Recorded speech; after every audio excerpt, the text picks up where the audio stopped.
सुप्रभात छात्रों। आज हम कक्षा 9 हिंदी व्याकरण संबोध में पर्यायवाची शब्द का अध्ययन करेंगे।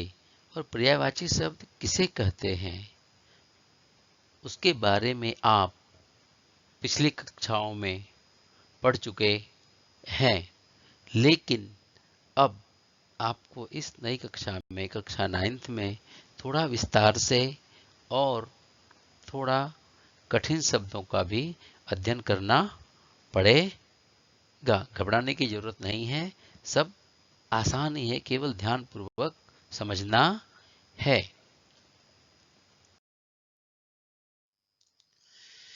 पर्यायवाची शब्द सिनोनिम्स एक ही अर्थ को बताने वाले अनेक शब्द पर्यायवाची शब्द कहलाते हैं, जैसे अग्नि, आग, पावक, अनल आदि पर्यायवाची। ठीक उसी प्रकार से जल का नीर,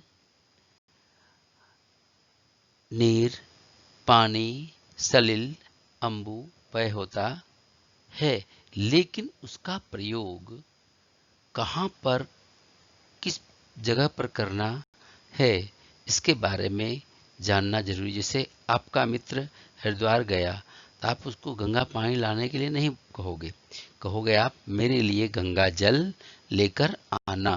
पानी कोई भी आम पानी है, जैसे गंदे नाले का पानी।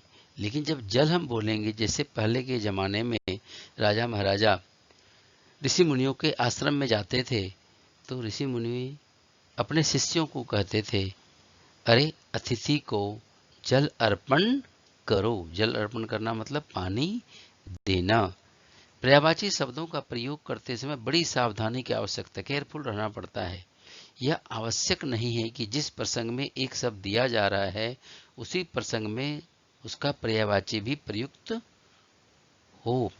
एक प्रसंग के अकॉर्डिंग ओकेजन्स जैसा होता है उस तरह से हम प्रयोग करते हैं। जैसे आपका नया घर बना हुआ है, उसमें घर प्रवेश नहीं लिखते हैं, हम गृह प्रवेश लिखते हैं। उपयुक्त शब्दों का प्रयोग लिखते हैं। जैसे मेरी इच्छा है कि मैं विदेश जाऊं, इस वाक्य में इच्छा शब्द का पर्यायवाची कामना प्रयोग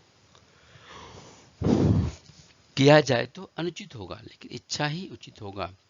पर्यायवाची शब्द अर्थों में समानता लिए होने के बावजूद एक दूसरे का स्थान नहीं ले सकते। प्रसंग के आधार पर शब्दों के अर्थ निश्चित होते हैं। कोई भी जो ओकेजन होता है उसके बेस पर उसके अर्थ फिक्स होते हैं। जल के बारे में आपको बता दिया हूं, ठीक है। जल आदर सूचक शब्द है, रिस्पेक्टफुल वर्ड है। जल नाली में बहता है, पानी बहता है नाली में। इसी प्रकार गंगा जल का उदाहरण आपको दे दिया। गंगा पानी का प्रयोग नहीं, तो गंगा जल का प्रयोग होता है। पर्यायवाची शब्दों के माध्यम से लेखन कला का विकास किया जा सकता है।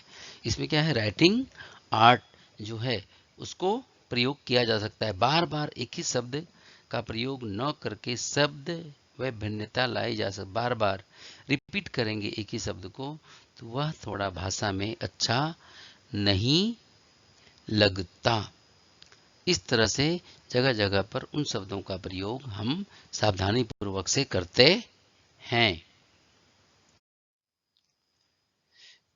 कुछ विशेष वर्गों के पर्यायवाची से फल, फूल, श्रृंगार संबंधी शब्दों के पर्यायवाची अंगूर। अब देखिए यह जो है अलग अलग भाषाओं में उस शब्द को जब प्रयोग किया जाता है तो वह भी पर्यायवाची में आ जाता है। द्राक्षा, दाख, मुनक्का, अंगूर, ग्रेप्स का 3 नाम हो गया। सीताफल, काशीफल, कुम्भड़ा, पेठा, आम, आम्र, और उसके गुण के अकॉर्डिंग रस होता है रसाल। कंगन, कंगन हाथ में पहनते हैं, कंगन औरतें पहनती है। कड़ा, चूड़ा, वलय, कंकन, आपने उसमें पढ़ा ना, उसका जो बुढ़िया थी भगवाना की माँ, उसका कंगन बिक गया। किसमें बिक गया, उसकी इलाज में, भगवाना के। करधनी, कमरबंद, किंकनी, तगड़ी, काजल, आंखों में जो काजल करते हैं वो, काजर, कज्जल, अंजल भी बोलते हैं, सूरमा, माला, माला को हार भी कहते हैं, कंठहार, तस्बीह और हार, आभूषण, अलंकार, आभरण, गहना और जेवर। आभूषण को इन सब नामों से भी जाना जाता है। श्रृंगार, बनाव, सज धज, सज धज के कहाँ चले। प्रसाधन, सौंदर्य प्रसाधन भी शुद्ध हिंदी में प्रयोग होता है। परिधान, लिबास, पोशाक, पहनावा। और प्रकृति से संबंधित, नेचर से संबंधित पर्यायवाची शब्दों का प्रयोग।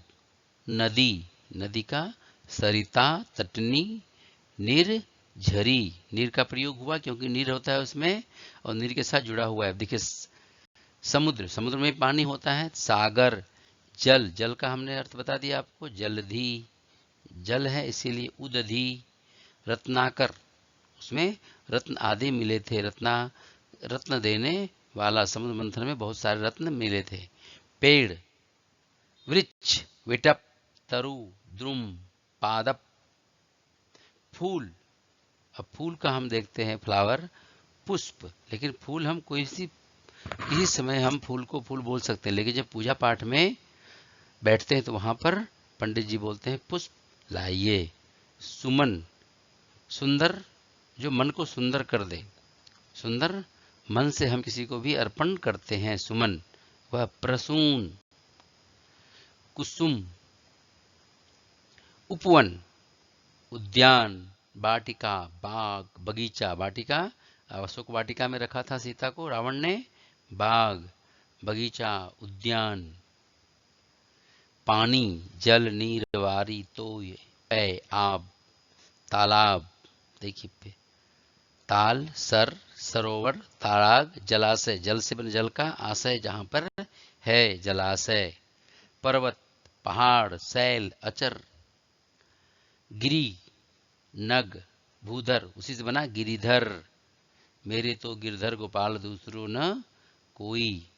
भूधर, भूमि पर धारण करने वाला। पत्थर, उपल, पाषाण। प्रस्तर, अस्म, बादल। मेघ, जलधर, यहां पर देखिए जल फिर आ गया, जलधर, जल को धारण करने वाला। पयोधर, पय होता है पयोधर, वही फिर नीरद, नीर को धारण, नीर देने वाला। घन, घनघोर घटा छाई। मेघ आए बड़े बंठन के, एक कविता भी है। चांद, हिमांशु, विधु, सोम, शशि। सूरज, सूर्य, भानु, रवि, दिनेश, दिनकर, दिनकर कर मतलब रोशनी, दिन में रोशनी देने वाला। भानु, हनुमान चालीसा में भी हम पढ़ते हैं ना, लिल्योथाई मधुरफल जानू। कमल, जलज, जल में जन्म लेने वाला, जलज। पंकज, कीचड़ में, पंक मतलब कीचड़, कीचड़ में जन्म लेने वाला। अरविंद, राजीव। नीरज, नीर में जन्म लेने वाला, नीरज। आकाश, नभ, गगन, अंबर, आसमान, नभचर, गगन, अंबर, आसमान। किरण, मारीच, कर, मयूख, अंशु, रश्मि। हवा, वायु, समीर, पवन, अनिल। इस जगह पर पवन, हम संस्कृत के शब्द भी इसमें प्रयुक्त हो जाते हैं। वायु, हवा, किनारा, कूल, तट, कगार, तीर, दिन, दिवस, आहन, वासर, वार, उसी से बना रविवार, बुधवार, मंगलवार, गुरुवार। पृथ्वी, भूमि, अवनी, अचला, वसुधा। धरती, रात, रात्रि, यामिनी, निशा, रजनी, राका। प्रभात, प्रभात का सुबह का जो समय होता है उसको अलग अलग कैसे बोला जाता है। भोर, तड़का, सवेरा, प्रातःकाल, मॉर्निंग के समय, सुबह। हिमालय, हिमवान, हिमाचल, गिरिंद, नगपति, मतलब पर्वतों के जो पर्वत का हमने नग पढ़ा, नगपति जो उसका राजा है, पर्वतों का राजा कौन है? हिमालय, पर्वतराज हिमालय। कुआं, कूप, यहाँ भी आया जल कूप, कुआं। वर्षा, मेह, वृष्टि, पावस, बारिश। तारा, स्टार, नक्षत्र, तारिका, तारक। पत्ता, लीव्स, पत्र, पर्ण, पात, दल। दोनों चैप्टर में मैंने पात का पढ़ा है, पात के बारे में, पत्ता होता है। कक्षा 8 में। आग, पावक, अनल, अग्नि। क्षितिजल पावक गगन समीरा, पंच तत्व यह अधम शरीरा। एक कविता भी है, छंद भी है। कली, कलिका, मुकुल, पंखुड़ी, गुंचा। कली होता है जो बड। झरना, स्मा, सोता, स्रोत। झरना वाटरफॉल जो होता है वो, उससे पानी निकलता है फिर वो नदी का रूप धारण करता है आगे चल के। पहाड़ी क्षेत्रों में होता है झरना। बिजली, तड़ित, चपला, विद्युत, चंचला, दामनी। तड़ित बिजली जो आकाश में चमकती है बारिश होने से पहले। अब हमारा है शिक्षा संबंधी शब्दों के पर्याय वाची। इसमें हम पढ़ेंगे पाठशाला, अध्यापन, अध्यापक, विद्या, पुस्तक, पुस्तिका, अध्ययन, विद्यार्थी का जो पर्यायवाची होगा उसके बारे में जानेंगे। अध्यापक, अध्यापक को क्या क्या हम कह सकते हैं? शिक्षक, गुरु, आचार्य, उपाध्याय, उस्ताद।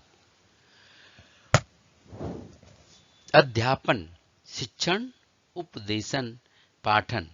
अध्यापन जो पढ़ाने का कार्य होता है वो। पाठशाला, पाठशाला को क्या क्या कहते हैं? विद्यालय, मदरसा, उर्दू में मदरसा होता है। शिक्षालय, जहाँ शिक्षा का आलय घर है, विद्यापीठ। अध्याय, कांड, पाठ, प्रकरण, खंड, सोपान होता है ना। 5 अध्याय, सत्यनारायण में 5 अध्याय होता है। रामायण में अध्याय होता है। उत्तरकांड, उसी से कांड सद बना है। लंका कांड, अयोध्या कांड, सुंदर कांड, ये हम रामचरितमानस में पढ़ते हैं। विद्यार्थी, छात्र, शिक्षार्थी, शिक्षा शिक्षा ग्रहण करने वाला, जिज्ञासु, जानने की इच्छा रखने वाला, जिज्ञासु। विद्या, शिक्षा, पढ़ाई, ज्ञान, बोध। पुस्तक, ग्रंथ, पोथी, किताब, पुस्तिका। पुस्तकालय, ग्रंथालय, ग्रंथागार, कुतुब खाना। लाइब्रेरी, लाइब्रेरी भी हम अंग्रेजी वर्ड को अपने हिंदी में ज्यों का त्यों ले लिए हैं। पुस्तिका, लघु पुस्तक, ग्रंथिका, किताब। अध्ययन, पढ़ाई, अनुशीलन, हम सेल्फ जब स्टडी करते हैं तो अध्ययन कहलाता है। अनुशीलन, पठन, पाठन, यह हमारा सेल्फ रूप में जब हम करते हैं तो उसको स्टडी कहते हैं। अध्ययन, शांत जगह पर बैठ करके शांति से अपना पढ़ाई का कार्य करना। मानव के अंग संबंधी शब्दों के पर्याय वाची, जो हमारे बॉडी पार्ट्स हैं उसका अलग अलग नामों से कैसे जानते हैं? अधर, अधर मतलब ओठ, लिफ, होंठ, ओष्ठ, लब। कपाल, कपाल खोपड़ी। मुंड, माथा, ललाट। कंधा, साना, खवा, स्कंध। भुजमूल, गाल, कपोल, आरिज, रुखसार। मुंह, मुख, चेहरा, मुखड़ा, सूरत। सूरत, ये सिटी अलग होता है लेकिन ये सूरत मतलब मुंह। उसी में खूब सर्ग लग गया तो खूब सूरत, बद लग गया तो बद सूरत, बद मतलब खराब चेहरा। पेट, अमाशय, जठर, जठर मतलब जहर होता है, उसमें जठराग्नि होती है, वो जठर ही हमारा खाना पचाता है। हमल, आंख, नेत्र, नयन, चक्षु, लोचन, दृग, नयन भी होता है। हाथ, कर, सुबह सुबह हम पढ़ते हैं संस्कृत में, काग्रे बस्ते लक्ष्मी, कर मध्ये तु सरस्वती, कर मूले तु गोविंदम, प्रभाते कर दर्शनम। हस्त, हस्त प्रक्षाल्यम। पाणी, वीणा पाणी होता है जो सरस्वती जी का, आप वीणा पाणी सरस्वती जी का दूसरा नाम भी, क्योंकि उनके हाथ में वीणा होती है, तो वीणा पाणी। कान, कर्ण, स्रोत, शुद्धर, श्रवण भी होता है। शरीर, अंग, काया, गात, तनु, तनु, देह। कमर, कटी, लंक, कटी भाग। जीभ, जिह्वा, टंग, रसना, जबान। दिल, जिगर, कलेजा, हृदय। बाल, बाल, बाल बच्चे के नहीं, यहाँ पर बाल है हेयर। केस, कच, कुंतल, चूड़ा, चूल, बंगाली में चूल भी बोलते हैं बाल को। इस तरह से हम पर्यायवाची के शब्दों के बारे में जानकारी प्राप्त करेंगे, और आपके पुस्तक में और पाठ्य पुस्तक में भी बहुत से शब्द आएंगे जिसका पर्यायवाची की जानकारी आपको प्राप्त करना रहेगा। और भी पर्यायवाची शब्द आप अध्ययन करेंगे। धन्यवाद।